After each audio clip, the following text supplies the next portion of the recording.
Ya, kita lanjutkan diskusi kita. Jadi Pak Rajasa, menurut Anda Sutrimo sendiri tahu banyak atau tidak tahu sama sekali terkait kasus yang menjerat ex Jampitsus? Nggak, saya kurang dengar tadi apa maksudnya. Jadi Sutrimo itu tahu banyak tidak hal-hal yang membuat ada spekulasi bahwa ada dugaan Sutrimo ini dibunuh terkait dengan kasus ex Jampitsus? Sebetulnya gini, kalau kita lihat sebenarnya Sutrimo itu bukan Karungga, bukan. Dia adalah ART gitu ya.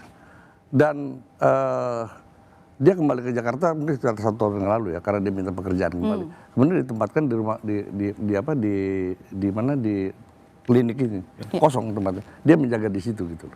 Jadi saya pikir, iya kalau sebagai asisten rumah tangga mungkin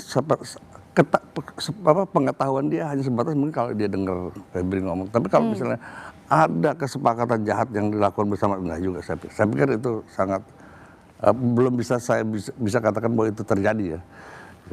Jadi kalaupun nantinya terbukti bahwa Sutrimo itu dibunuh ya kan, saya pikir ada tangan lain. Ada tangan lain. Apa yang mereka inginkan? Apa? Kira-kira analisa Anda, Ya. kenapa Ya, Sutrimo yang disasar? Bahwa ini untuk memperburuk keadaan, kan? Melemahkan kasus Febri gitu ya. Itu aja. Jadi siapa yang menginginkan? Ya, Siapa pihak menginginkan? Saya pikir banyak pihak yang selama ini Pengalihan. Jadi bukan gini, ya kan Febri itu kan banyak kasus korupsinya, kan? Ya. Banyak orang yang tidak suka dengan Febri, gitu ya. Bisa aja terjadi situasi seperti ini. Tidak untuk kemungkinan kan, gitu loh. Kalau kita bicara, kalau dari sisi intelijen kita berbicara yang terburuk. Jadi banyak musuh maksudnya? Jelas lah. Pasti. Jadi kita tidak bisa mendebak siapa. Makanya dari itu saya pikir jangan kita fokus kepada masalah Sutrimo aja lah. Gitu. Benar. Mudah-mudahan Kompas bisa mengangkat persoalan pokok dari kasus Febri itu sendiri. Ya tentu saja, ini hanya pembuka saja Pak. Oh, gitu. Saya coba Ya, ke makasih. Pak Thomas gitu. Pak Thomas, Ya. Menurut Anda sendiri, dugaan Anda, kenapa ini kan liar, jadi bola liar bahwa Sutrimo ini meninggal tidak dalam wajar, tapi diduga dibunuh. Analisa Anda, apakah benar demikian? Kita tidak bisa bicara sepotong langsung ke Sutrimo ya. Saya melihat bahwa masyarakat kita itu sudah tidak percaya kepada penegakan hukum ya. Dalam arti tajam ke bawah, tumpul ke atas. Kita lihat masyarakat begitu marah bahwa koruptor yang mereka melakukan kejahatan sekian triliun ya, dibandingkan pencuri ayam, itu jauh sekali kesenjangan ketidakadilannya ya. Dan sekarang muncul juga masyarakat disuguhi tontonan ya, adanya orang ya, aparat yang seharusnya dia menegakkan hukum tapi malah melakukan korupsi.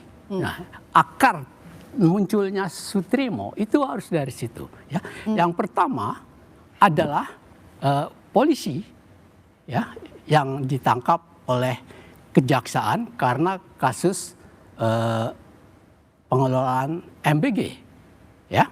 Ini kesan masyarakat, ini dibalas lagi oleh polisi ya. Ini kesan masyarakat ya. Polisi membalas, menangkap waktu itu Jampitsus namanya FA lah ya. Ini ya. Nah, ini dari pembicaraan publik yang liar, bukan hanya korupsi satu hal, tapi ini korupsi yang sangat besar. Ya. Batubara, Asabri, ya, lalu Krakatau Steel. Ya. Nah, ini kalau kita melihat definisi korupsi, ini suatu kejahatan ya yang terorganisasi, bahkan extraordinary. Oke. Ya, luar biasa. Dan korupsi itu pasti melibatkan ya unsur-unsur kekuasaan yang pengambil kebijakan itu ada terlibat di dalamnya ya. Dan yang menarik lagi, di tengah kasus itu terjadi, Kejaksaan Agung kantornya dijaga TNI. Setelah itu menurut saya ya, TNI itu mengadakan show off di Polda. Nah, ini ada apa ya?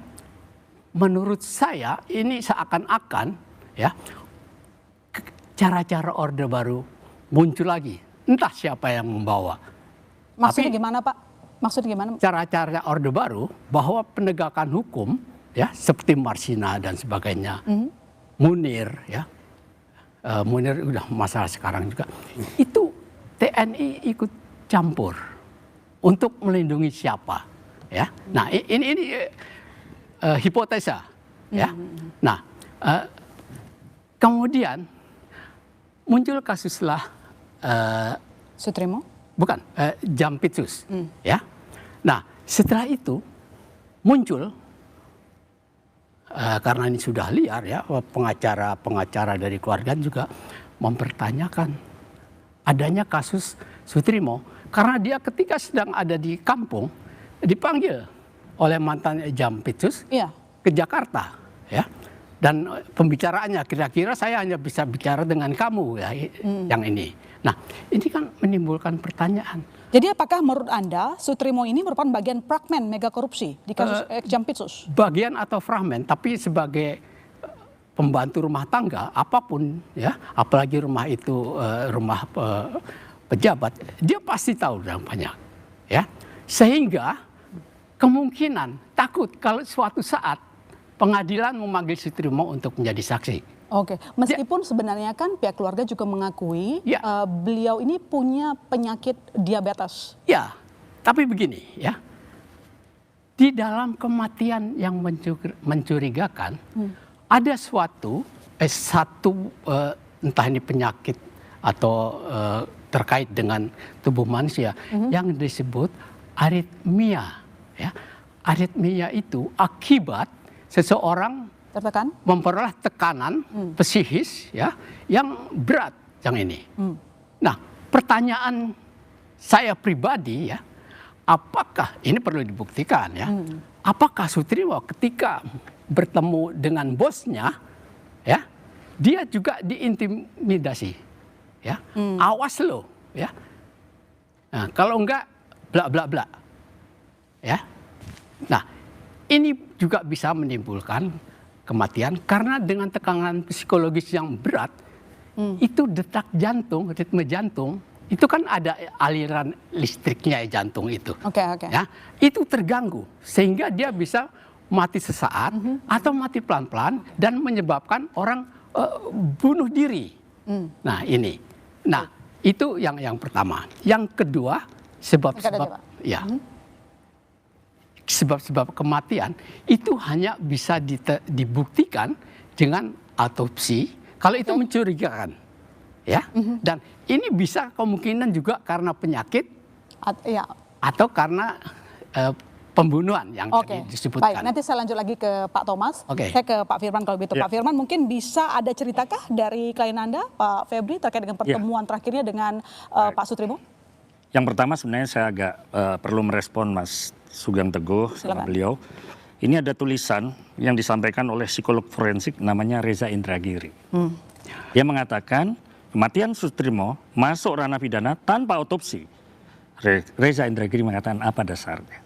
Sebenarnya dari konteks pemikiran seorang psikolog forensik yang sebagian besar mungkin dalam pandangan kriminologi ya Pak, itu bisa memotret peristiwa yang saya sebut dua, causing of death dan penyebab kematian dan moment of death.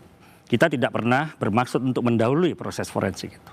Tapi tadi yang disampaikan Mas Sugeng Teguh Santoso, menurut hemat saya, antara peristiwa, fakta, ya, dan bukti, seperti yang disampaikan Reza Indragiri, harus ada rantai. Ya, yang disebut dengan speaking evidence, bukti akan bicara. Nah sekarang pembuktiannya apa? Kan belum ada. Hasil sebentar Mas Teguh. Sugeng eksaminasi hasilnya masih berapa minggu kemudian. Jadi logika yang disampaikan seorang ahli psikologi forensik, menurut saya ada dasar ilmiahnya juga. Dan kalau ini ditarik dalam konteks hukum pidana, namanya prinsip liability based on fault. Tanggung jawab itu kalau ada kesalahan. Nah kesalahannya apa? Ini kan juga belum ada. Nah karena itu sebenarnya tanpa merasa hormat dalam forum ini, ya sebaiknya kita tunggu saja. Tapi ada peristiwa yang disampaikan oleh Reza Indragiri tadi. Kenapa kok kemudian sudah ada status naik sebagai tindak pidana, tapi pembuktiannya belum ada. Polisi tidak gegabah menaikkan. Mereka itu melakukan dalam sistem peradilan pidana dan khususnya proses pidana ada penyelidikan ya. Tidak langsung sidik, penyelidikan kemudian naik sidik. Kita sudah tahu sama-tahu lah bahwa ketika naik sidik artinya ditemukan adanya peristiwa pidana. Kalau polisi sudah menaikkan status adanya peristiwa pidana, artinya memang dia belum butuh yang namanya otopsi untuk sebagai salah satu alat bukti. Ini soal common sense aja, Mas. Jadi gini loh ya. Jadi kalau orang meninggal, sebentar ya. Maksud saya, bisa saya jelaskan jenazah itu kan tidak mungkin bicara. Tidak mungkin bicara. Maka itu perlu otopsi scientific otopsi evidence. ini untuk menemukan intervensi pihak ketiga. Bukan, Mas, ini untuk memastikan ada nggak toksiologi, karena yang lalu kan Mas menyampaikan ada busa, jadi gini ya, ada. Maka itu saya keluar bilang, busa itu ya, kalau kita secara umum ya, secara umum ini saya bertanya kepada seorang dokter itu dua sebabnya. Kalau dia seorang yang ayan ya itu keluar busa itu, atau memang ada racun yang masuk kepada tubuhnya ya. Ya, dua hal itu beda. Gitu ya, ayan atau itu ya. Jadi kita kembalilah kepada ketika naik sidik lah ya. Kan cara kerja polisi itu kan cara kerja yang tertutup ya. Dan dia tahu barang ada apa juga yang dia terbuka, cari. Mas. Ya, ada. Ya, eksaminasi itu terbuka. Ya, tapi dia tertutup ketika melakukan penyelidikan. Mungkin saja salah satu alat buktinya itu adalah baju baju Sutrimo yang terkena cairan. Ya. Jadi Dan nggak apa-apa sebagai ekstraksi possibility. Gitu loh, semua itu kan serba kemungkinan. Jadi tapi kita kan belum sebab bisa. matinya intervensi. Kalau dia mati wajar nggak akan naik sidik. Oke, baik. Coba saya Jadi saya rasa itu belum. Baik. Silakan. Ini sebagai contoh ya. Pernah kita kenal Mbak Surip. Kematiannya juga berbusa. Kemudian dicurigai lah bahwa Mbak Surip keracunan. Ternyata hasil dokter bahwa ini kena jantung akut. Gitu loh. Dia keluar busa juga gitu loh. Seperti itu. Dan ini kasus yang sudah terjadi ya di Mbak Surip pada saat itu aja. Oke, baik. Saya ke Pak Susno. Pak Susno, Anda kan punya pengalaman. Jadi ketika misalnya Anda punya pengalaman sebagai penyidik, jadi kalau misalnya ini sudah masuk ke tingkat penyidikan, apakah ini artinya memang sudah dikantongi dua alat bukti, lalu kemudian sudah ada calon tersangka, lalu kemudian ekshumasi itu sendiri, apakah memang dilakukan di level penyidikan atau di penyelidikan? Baik, yang pertama saya meninjau dari kacamata penyidikan ya. Pertanyaan yang paling mendasar, mengapa Polri meningkatkan menjadi penyidikan? Yang pertama tentu dasarnya minimal ada dua alat bukti, minimal. Maka berarti sudah ada ya alat bukti penyidikan, itu. Tapi bukan tersangka belum ada. Yang kedua, apakah penyidikan ini bisa berlanjut? Ini sangat ditentukan oleh hasil daripada otopsi. Karena otopsi akan melahirkan dua visum, satu visum luar, yang kedua visum dalam. Visum dalam itu bedah mayat. Visum luar belum keluar tapi sudah ada statement daripada tim dokter yang mengatakan tidak ditemukan luka-luka baik dari benda tumpul maupun benda tajam. Berarti aman, tidak dari itu. Yang kedua, kita tunggu visum dalam.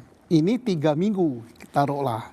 Disinilah akan menjawab bahwa apakah saudara Sutrimo ini meninggal wajar atau tidak wajar. Kalau seandainya meninggalnya wajar, maka apa yang didapat dua alat bukti yang terdahulu berarti tidak kuat dia.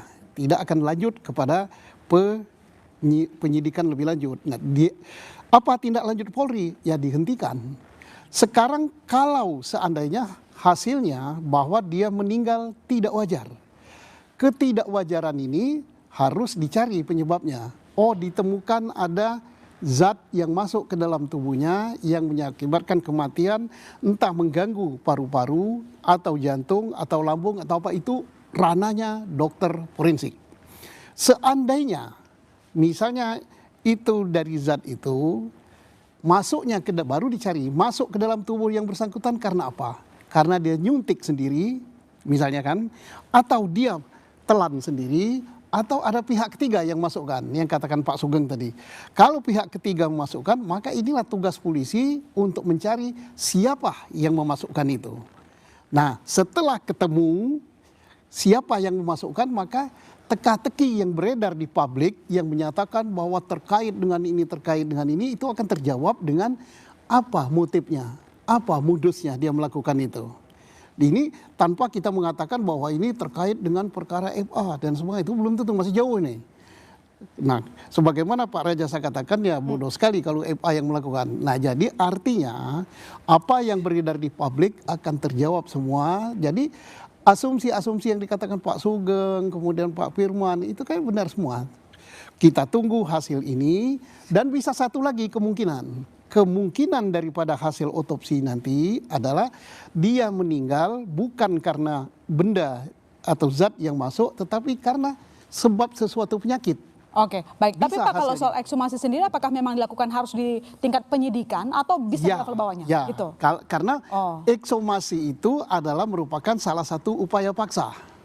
Nah, upaya paksa itu dilakukan pada tingkat penyidikan. Nah, termasuk juga yang perlu tadi dihebohkan masalah HP dan sebagainya. Kita tidak tahu apakah HP ini sudah di tangan Polri, sudah disita karena ini sudah tingkat penyidikan, apakah itu sudah dibuka dan hasilnya menambah alat bukti yang dikatakan Pak Sugeng tadi, termasuk CCTV. CCTV juga kan tidak pernah diberitakan, kita tidak tahu.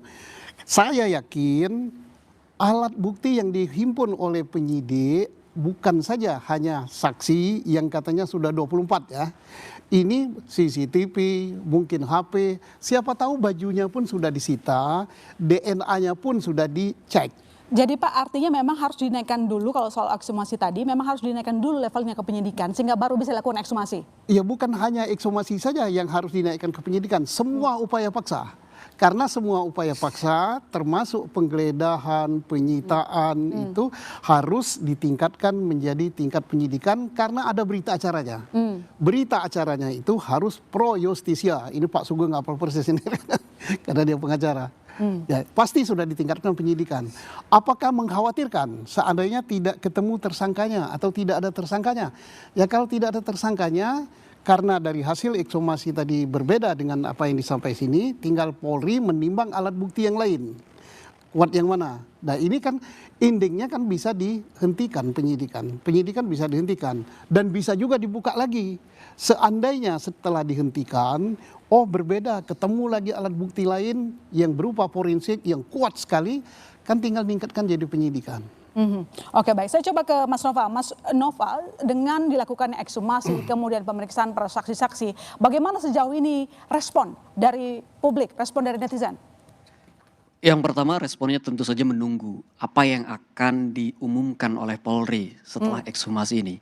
Karena sedari awal publik sudah menghubungkan kasus ini, meninggalnya Pak Soetrimo, dengan kasus Febri. Orang melihat ini dalam gambaran yang lebih besar, bukan sebuah isu yang terpisah sama sekali kayak gitu. Terlebih lagi kemudian diketahui bahwa Pak Soetrimo memang bukan Karungga, tetapi orang yang setidaknya diduga tahu seluk-beluk rumah-rumah Febri, seluk-beluk kamar-kamar rahasia. Setelah itu kemudian dia meninggal dalam pusaran kasus Pak Febri, tetapi kemudian juga kita melihat kalau tadi disampaikan jangan-jangan ini Pak Febri akan sangat bodoh sekali jika melakukan itu. Publik juga bertanya-tanya, memang bisa jadi ini tidak terkait dengan Pak Febri, tapi dengan klien Pak Febri. Bagaimana jika itu dilakukan oleh klien Pak Febri? Misalkan begitu. Saya kira sehingga pertanyaan bagaimana respon, menunggu betul apa yang akan disampaikan oleh Polri. Tetapi yang perlu dikejar adalah jangan sampai ini berhenti hanya pada Pak Soetrimo. Karena kekhawatirannya adalah ini jangan sampai jadinya jeruk makan jeruk. Tidak mungkin nanti Polri kemudian ada kecurigaan seperti itu. Polri kemudian membuat kejaksaan namanya menjadi buruk dan sebagainya. Publik menangkap gelagat itu. Jangan sampai jadi ke sana. Jadi artinya publik juga mungkin ya menangkap adanya pertarungan antar elit. Apakah itu tersampaikan dari riset yang Anda dapatkan? Tentu saja pertarungan antara elit-elit itu tampak sekali dalam perbincangan publik. Tetapi juga ketika ada dua pucuk pimpinan penegak hukum yang kemudian sudah bersalaman, orang juga kemudian curiga, jangan-jangan emang Soetrimo ini meninggalnya Sutrimo ini adalah salah satu langkah saja untuk membuat keduanya tetap damai, untuk membuat kasus-kasus yang ditangani oleh Pak Febri mungkin ada hal lain gitu, ada hal yang mencurigakan itu juga tidak terbuka. Seperti itu. Jadi elitnya tidak berhenti hanya pada di dua APH ya, tetapi juga di kelompok lain. Seperti tadi klien-klien atau siapa ya Pak Febri kayak gitu.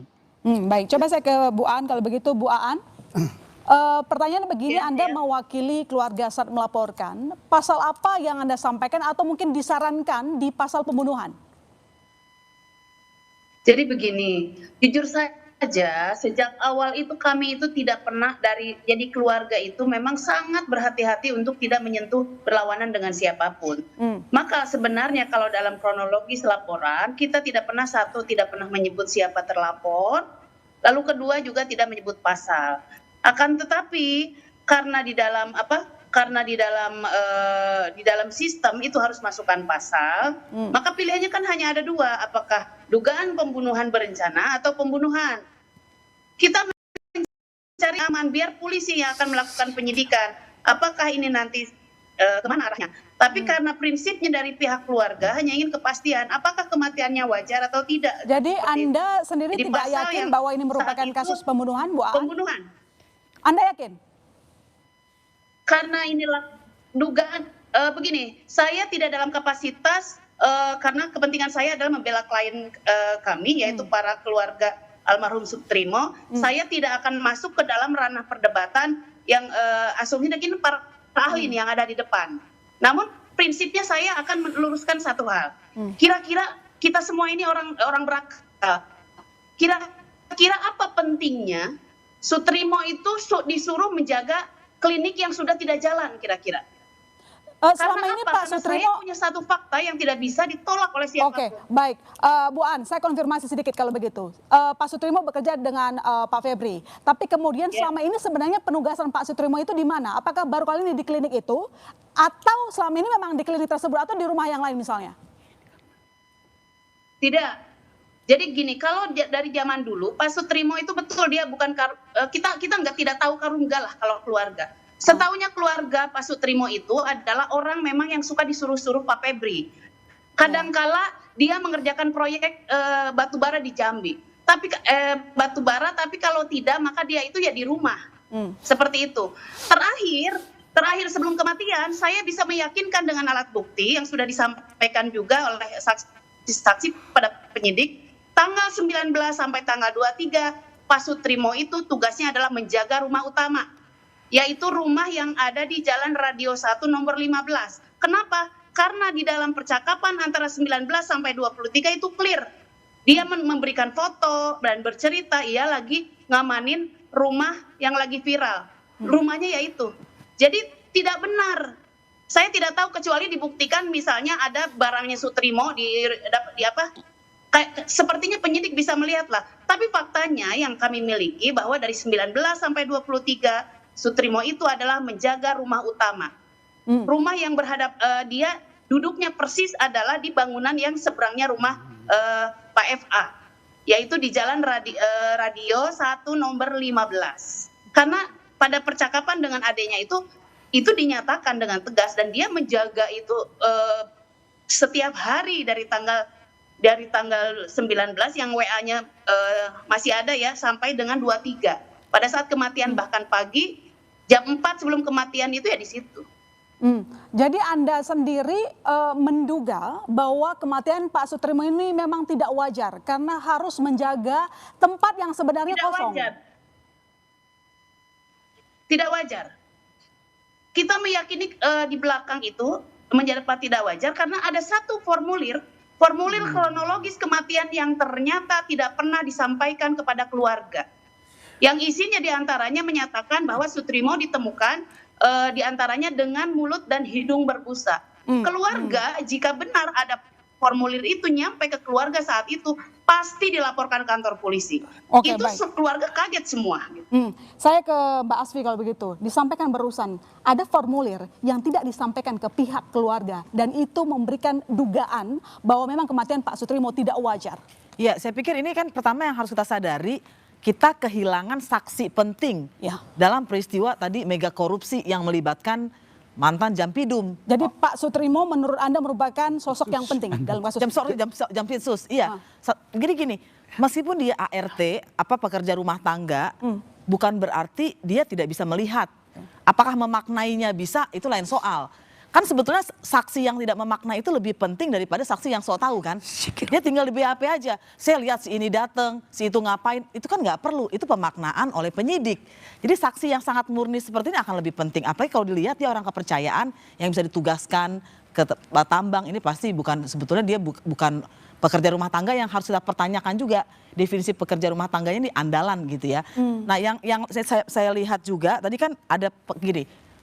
Ada teori kan hanya 2 saja nih probabilitasnya. Satu dia mati wajar, tadi kita bicarakan meninggal wajar, yang kedua tidak wajar.